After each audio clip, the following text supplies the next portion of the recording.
Are you planning to rent a place in Canada? First time coming to Toronto? Today we're going to talk about the step-by-steps on how to rent a place in Toronto, Canada. Let's get started.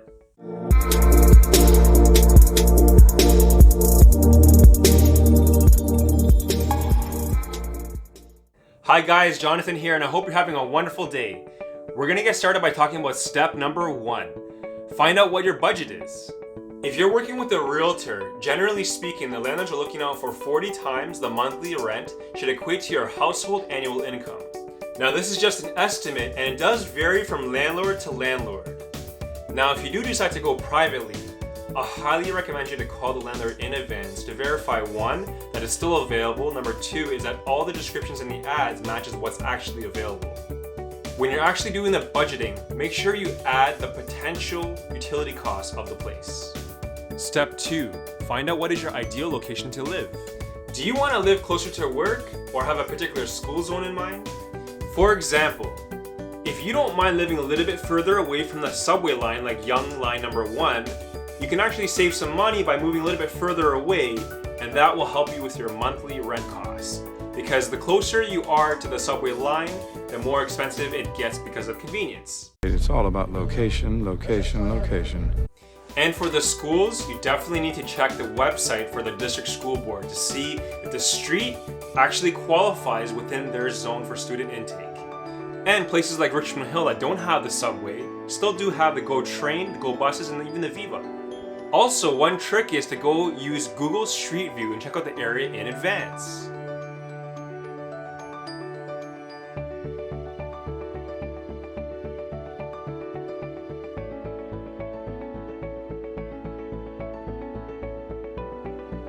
Step number 3, begin looking at available listings. There are many websites you can go to find available listings. Some of them are listed by the landlord, some of them are listed by realtors.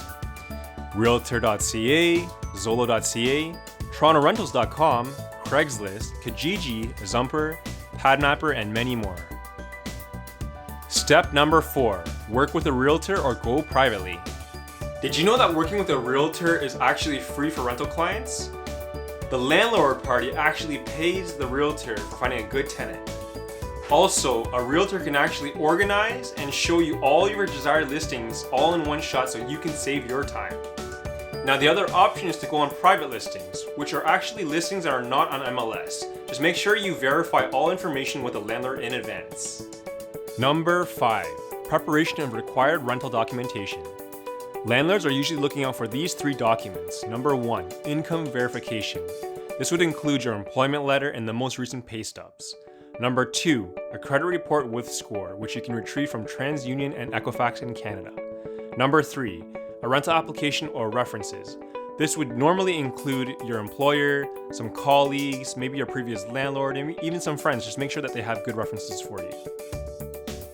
Whether you're working with a realtor or working directly with the landlord, to have all these documents in order is much better for you. Reason being, you can quickly put in an offer against your competition. And finally, have all your finances in order. Number 6, find out what is included and not included with the rent. Utilities such as hydro or electricity, water, heat, air conditioning, internet, cable TV, parking, storage, keys, insurance, etc. Number 7, review lease agreement, ask questions, and sign.